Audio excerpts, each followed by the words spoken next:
ever feel like everyone's throwing around the phrase supply chains these days? Yeah. It's like a secret code word or something. Right. And you're just like, I should probably know about this, but who actually has time to wade through those dense industry reports? Not me. Oh, tell me about it. So good news, everyone.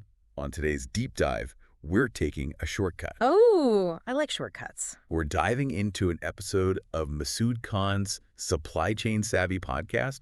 And let me tell you, he makes this whole world of supplier relationships actually make sense. Oh, I like Masood Khan. He's great. He really is. Mm. And he kicks things off with a stat that, frankly, blew my mind a little bit. Okay, hit me. You ready for this? Companies with those legendary, strategically collaborative supplier relationships, they see an average of 20% higher profit margin. 20%. Yep. Wow, that's huge.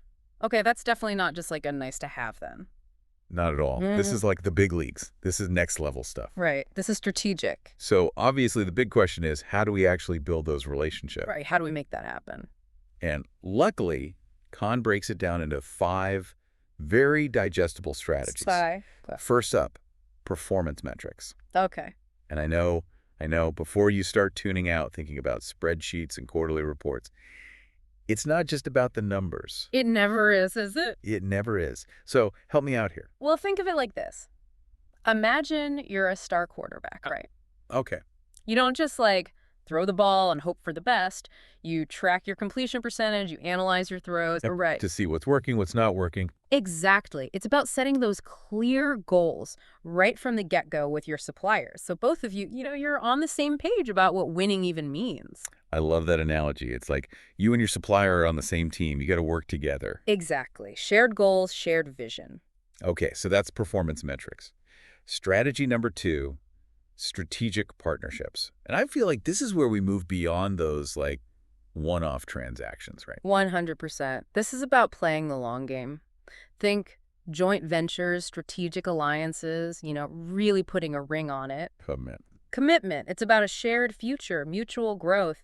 You're in it together, for better or for worse. Sharing those risks, sharing those rewards. Exactly. Which brings us to strategy number 3, because you can't have all that without open communication channels. Communication is key. So we're not just talking like scheduled meetings once a month, right? No. This is about constant open dialogue. Yeah. Think dedicated online platforms where you can like problem solve in real time, Interesting. Or even just like regular informal check-ins, seeing how things are going. Just keeping those lines open. Exactly. Transparency, you build trust, not just through like formal presentations, but by really talking to each other. Being real people. Exactly. But I feel like that open communication paves the way for something way more exciting, which is strategy number 4, joint innovation. Ooh, now we're talking. This is where things get really interesting.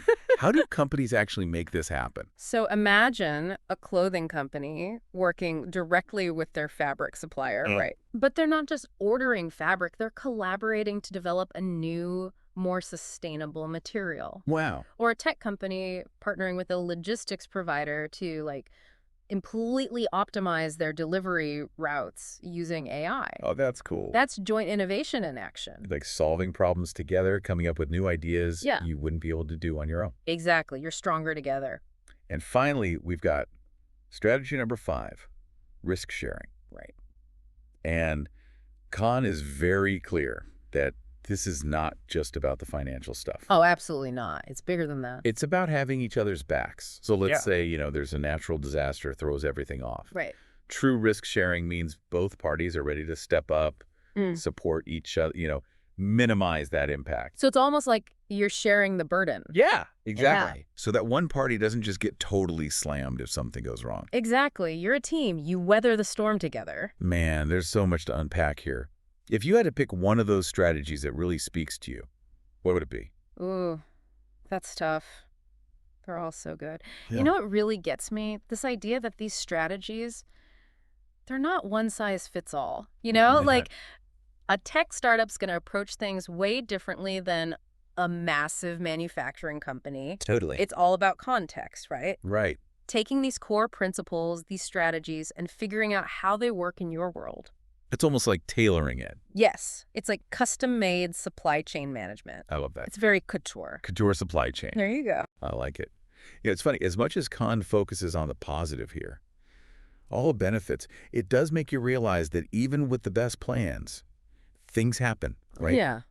Yeah. So what happens when those relationships get strained? Or, I mean, we've seen it recently. What happens when a pandemic hits? Right. Totally. How can companies build in that resilience, Yeah.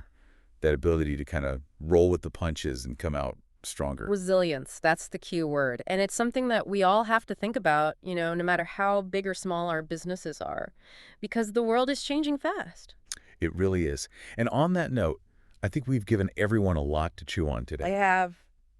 So that's it for our deep dive into the world of collaborative supply chains. But keep those brain waves buzzing, folks, Right. because this conversation's far from over. Until next time.